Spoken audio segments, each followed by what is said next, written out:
ಬೆನ್ನಲ್ಲೇ ಮತ್ತೆ ದಲಿತ ನಾಯಕರ ಸಭೆ ಮಾಡಲಾಗ್ತಾ ಇದೆ.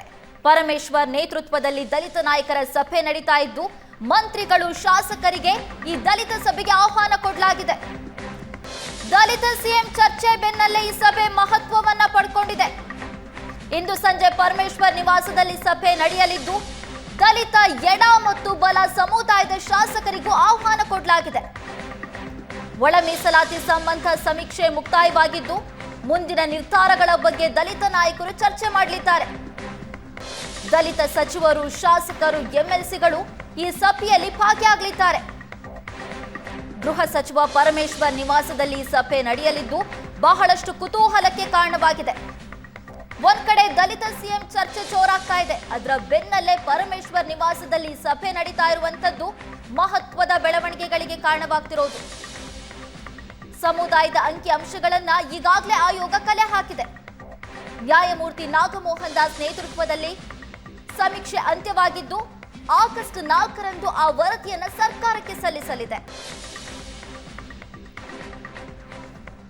ಈ ಬಗ್ಗೆ ಹೆಚ್ಚಿನ ಡೀಟೇಲ್ಸ್ ಅನ್ನು ಕೊಡ್ತಾರೆ ನಮ್ಮ ಪ್ರತಿನಿಧಿ ಮಾರುತೇಶ್. ನಮ್ಮ ಜೊತೆ ಸಂಪರ್ಕದಲ್ಲಿದ್ದಾರೆ. ಮಾರುತೇಶ್, ಗೃಹ ಸಚಿವ ಪರಮೇಶ್ವರ್ ಅವರ ನಿವಾಸದಲ್ಲಿ ದಲಿತ ನಾಯಕರ ಸಭೆ ಇವತ್ತು ಆಯೋಜನೆ ಮಾಡಲಾಗಿದೆ. ಒಂದ್ ಕಡೆ ದಲಿತ ಸಿಎಂ ಚರ್ಚೆ ಕೂಡ ಜೋರಾಗ್ತಾ ಇದೆ. ಇದರ ಮಧ್ಯದಲ್ಲಿ ಈ ಸಭೆ ನಡೀತಾ ಇರುವಂತದ್ದು ಬಹಳ ಮಹತ್ವವನ್ನ ಪಡ್ಕೊಂಡಿರುವಂತದ್ದು.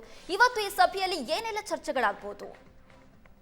ಈ ಸಭೆಯ ಅಜೆಂಡಾ ಅಂತ ಹೇಳೋದೇ ಆದ್ರೆ ಒಳ ಮೀಸಲಾತಿ ವಿಚಾರಕ್ಕೆ ಸಂಬಂಧಪಟ್ಟ ಹಾಗೆ ಚರ್ಚೆ ನಡೆಸಲು, ಅಂದ್ರೆ ಈಗ ಒಳ ಮೀಸಲಾತಿ ಕಂಪ್ಲೀಟ್ ಆಗಿದೆ, ಅದರ ಸಮೀಕ್ಷಾ ವರದಿ ಆಗಸ್ಟ್ 4ರಂದು ಸರ್ಕಾರಕ್ಕೆ ಸಲ್ಲಿಸ್ತಾರೆ ಅನ್ನುವಂತ ಮಾಹಿತಿಗಳಿದಾವೆ. ಹೀಗಾಗಿ ಸರ್ಕಾರಕ್ಕೆ ಸಲ್ಲಿಸಿದ ಮೇಲೆ ಅದನ್ನ ಜಾರಿಗೊಳಿಸಬೇಕು ಅನ್ನುವಂತ ಒತ್ತಾಯ ಕೂಡ ದೊಡ್ಡ ಪ್ರಮಾಣದಲ್ಲಿ ಕೇಳಿ ಬರುತ್ತೆ. ಸೊ ಹೀಗಾಗಿ ದಲಿತ ಸಮುದಾಯದ ಎಡ ಮತ್ತು ಬಲ ಈ ಎರಡೂ ವರ್ಗಗಳಲ್ಲಿರ್ತಕ್ಕಂಥ ನಾಯಕರನ್ನ ಸಭೆಗೆ ಆಹ್ವಾನಿಸಲಾಗಿದೆ.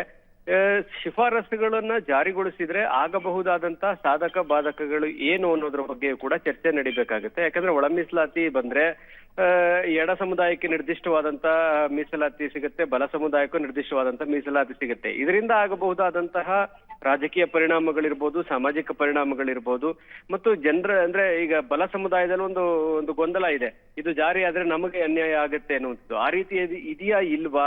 ಸೊ ಈ ಎಲ್ಲಾ ವಿಚಾರಗಳ ಬಗ್ಗೆ ಚರ್ಚೆ ನಡೆಸಲಿಕ್ಕೆ ಇವತ್ತು ದಲಿತ ಸಮುದಾಯದ ಸಚಿವರು, ಶಾಸಕರ ಜೊತೆಗೆ ಎಂಎಲ್ಸಿಗಳನ್ನು ಕೂಡ ಗೃಹ ಸಚಿವ ಪರಮೇಶ್ವರ್ ಅವರು ಸಭೆಗೆ ಆಹ್ವಾನಿಸಿದ್ದಾರೆ. ಈ ಹಿಂದೆ ಕೂಡ ಸಮೀಕ್ಷೆ ನಡೆಯೋದಕ್ಕೆ ಮುಂಚಿತವಾಗಿಯೂ ಕೂಡ ಈ ಸಭೆ ನಡೆದಿತ್ತು. ಈಗ ಅದರ ಮುಂದುವರಿದ ಭಾಗವಾಗಿ ಸಮೀಕ್ಷೆಯನ್ನ ಸರ್ಕಾರಕ್ಕೆ ಸಲ್ಲಿಸ್ತಾ ಇರುವಂತಹ ಹಿನ್ನೆಲೆಯಲ್ಲೂ ಕೂಡ ಈ ಸಭೆ ನಡೆದಿದೆ. ಇದು ಒಂದು ಕಡೆ. ಇನ್ನೊಂದು ಕಡೆ ರಾಜ್ಯದಲ್ಲಿ ಮುಖ್ಯಮಂತ್ರಿಗಳ ಬದಲಾವಣೆ ವಿಚಾರ ನಡೀತಾ ಇದೆ, ಅಧಿಕಾರದ ಹಂಚಿಕೆ ವಿಚಾರ ಚರ್ಚೆ ನಡೀತಾ ಇದೆ.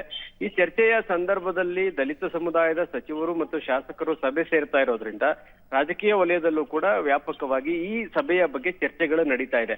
ಒಂದು ವೇಳೆ ಅಧಿಕಾರದ ಹಸ್ತಾಂತರದ ಬದಲಾವಣೆಗಳೇನಾದ್ರೂ ಆದ್ರೆ ಅಂತ ಸಂದರ್ಭದಲ್ಲಿ ದಲಿತ ಮುಖ್ಯಮಂತ್ರಿಯ ಕ್ಲೈಮ್ ಮಾಡಬೇಕು ಅನ್ನುವಂತಹ ಚರ್ಚೆಗಳು ಇದಾವೆ. ಅದೇ ಕಾರಣಕ್ಕಾಗಿ ಈ ಹಿಂದೆ SC/ST ಸಚಿವರ, ಶಾಸಕರ ಡಿನ್ನರ್ ಮೀಟಿಂಗ್ ಅನ್ನ ಪರಮೇಶ್ವರ್ ಅವರು ಕರೆದಿದ್ರು. ಹೈಕಮಾಂಡ್ ಮಧ್ಯಪ್ರವೇಶ ಮಾಡಿದ್ರಿಂದ ಆ ಸಭೆ ನಡೆಯೋದಕ್ಕೆ ಅವಕಾಶ ಆಗಿರ್ಲಿಲ್ಲ.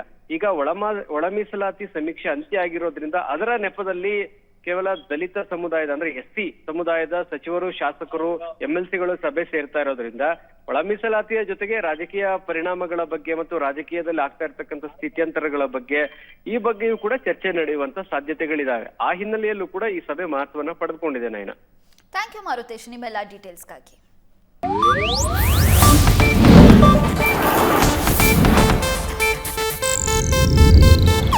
ಇದು ಏಷ್ಯಾನೆಟ್ ನ್ಯೂಸ್ ನೆಟ್ವರ್ಕ್ ಪ್ರಸ್ತುತಿ.